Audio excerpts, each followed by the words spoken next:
Namaskar. Good morning. This is Lalmani Wagle from Clean Energy Nepal, and I would like to extend a warm welcome to you all here in this room. This conference is being organized to share the outcomes of the COP25 from the perspective of the Nepal. So, without delaying any time, I would like to introduce our today's speakers. We have Honorable Shakti Bahadur Basnet, the Minister for Forest and Environment from the Government of Nepal. Similarly, we have Honorable Dr. Krishna Prasad Oli, who is the member of National Planning Commissions, Government of Nepal. Likewise, we have Excellency Dawa Phuti Sherpa, Ambassador of Nepal to Spain. Similarly, we have Dr. Maheshwar Jakal, who is focal person of UNFCCC to Nepal. And we have Manjit Jakal from Clean Energy Nepal. We are all well known about Nepal's status regarding the emissions. We have only 0.027% share in the global GHG emission, but from the aspect of the impact and vulnerability, we are the most vulnerable country in the world. So, in this context, may I request our Honorable Minister to share how Nepal perceives the progress and this COP outcomes.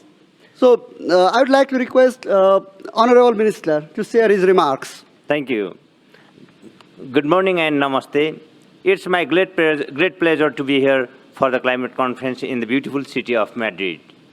I would like to express my gratitude to all delegates, observers, media persons who have been attending this meeting and contributing to the global urgency of climate crisis. As we know, this COP is happening at a crucial time before the Paris Agreement comes into implementation. We have made good progress on some of the agenda items related to capacity building and technology transfer. However, some of the key items such as review of the Warsaw International Mechanisms on loss and damage and rules for operationalizing Article 6 of the Paris Agreement still remain unresolved. Nepal, along with the negotiation blocks of LDCs and G77 and China, are having bilateral, multilateral, rigorous discussions so that we could reach to a successful consensus. I believe that the unresolved issue will be settled by ongoing ministerial meeting. Nepal raised our reservation for the mountain issues and its urgency during high-level segment yesterday.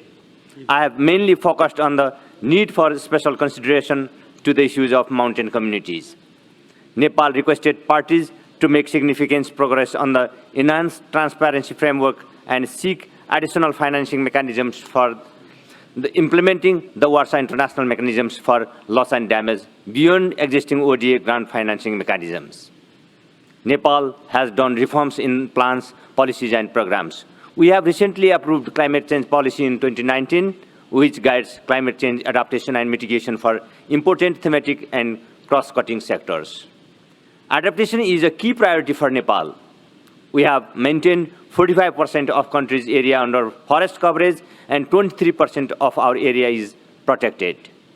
We have been promoting ecosystem-based adaptation and promoting multiple-use water system in areas of water shortages. On the mitigation front, the low-carbon development strategy is already drafted and is in the process of approval. E-mobility is our motto, and in this year, we have mobilized more than $30 million for electric vehicles from our own internal resources, which is very much encouraged by private sectors. We are revising our NDC and have already started process of preparing national adaptation plan. Despite these efforts, my country still needs long-term secure finance to cope with the adverse effects of climate change. For this, I have reiterated in the meetings need for the long-term finance from developed countries so that developing countries can significantly increase ambition and enhance their implementation. Besides meetings, I have also participated in International Mountain Day and other important side events of South-South cooperation on climate change and loss and damage in South Asia. From these exposures, my observation is, besides core negotiation process of COP, Side events are the best platform for sharing and gaining knowledge on climate change and building network among global community. Finally, I would like to appreciate the negotiators' efforts and their continued hard work and support during the conference. I would also like to thank Bhutan, chair of the LDC group on climate change, for taking an effective role in negotiating issues of poor and vulnerable communities. Thank you very much. Thank you, Honorable Minister. Now, I would like to request Honorable Dr. Krishna Prasad Oli for sharing the remarks. Thank you. I think climate change and its impact is one of the major challenges of humanity in the 21st century. So we are not exceptional for that point of view. We come from a mountainous country where we are one of the most vulnerable countries. Particularly, I see this COP25, it is also part of the preparation of the implementation of Paris Agreement, which actually will further enhance the agenda when it is coming to the next year, next COP to be held in Glasgow. So, with respect to the success of this COP, I think a lot of discussion has gone, particularly focusing on Article 6 of Paris Agreement, which is also very important for us, for the least developed countries. And from our part, we are trying our best actually to put forward the adaptation and mitigation plans, whereby in our government plans and policies, we have been increasingly working to meet our targets. So these are some of the things that are happening at the international level in the negotiation, particularly in the COP. There are a number of issues which still need to be further discussed and resolved. I think this will take quite some time, so maybe in the next COP. And I will stop here now. Thank you very much. Thank you, Dr. Oli. Now, I'd like to ask for some one or two questions, if there is any. Okay. We don't have any questions, so I'd like to request Dr. Dhakal to share the how Nepal is negotiating in this COP, and how as a focal person of UNFRE policy for Nepal, how you perceive the outcomes and progress till the date of this COP25. Thank you very much. I think COP25 is very crucial for basically Article 6 and other major agenda of the remaining agenda of this pending agenda of the Katowice. I think the COP is going very well, but still some of the issues need to be resolved. Basically, the Article 6 is very important for the developing countries like Nepal. And similarly, the another major agenda is how to perceive the mountainous region, which is adversely affected, and the IPCC report and the IMAP report is clearly spelled out over it. Nepal is standing to give the highest priority to the mountainous region, considering to the adaptation, basically loss and damage, and capacity building of our peoples. These are the major agendas what we discuss in this COP. Thank you. Thank you, Dr. Dhakal. Now, I'm like to request Excellency, Ambassador of Nepal to Spain, to share her remarks. Thank you, Honorable Minister, Honorable Member of the Nepal NDC.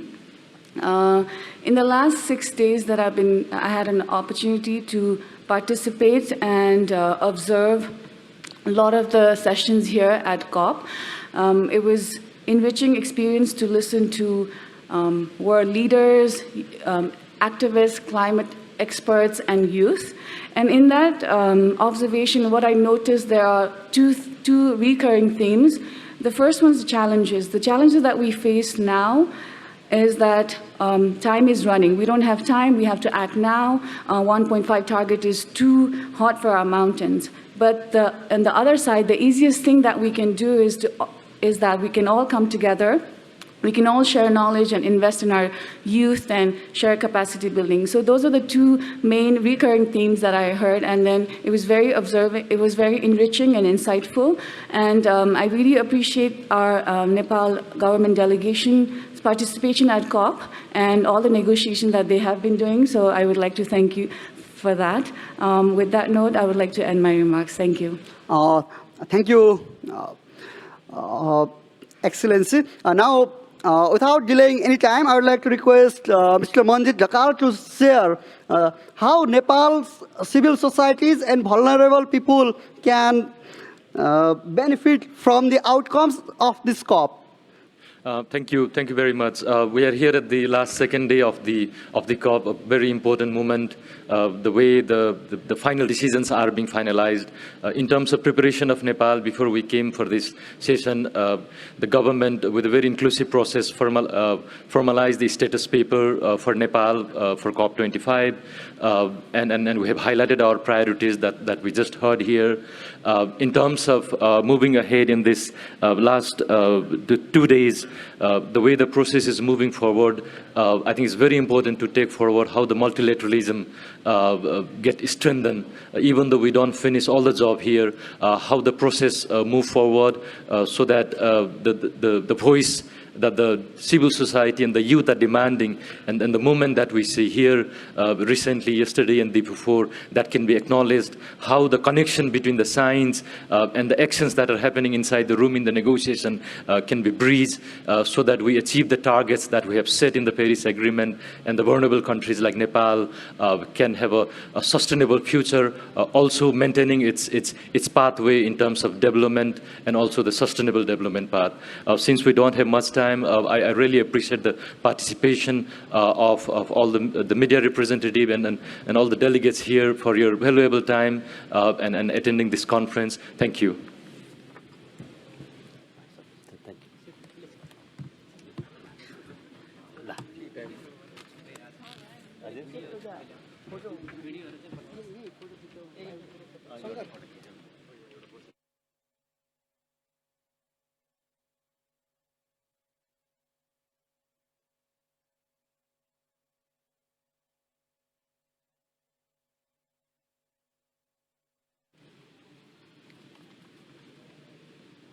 त्यो त खिचिसक्यो होला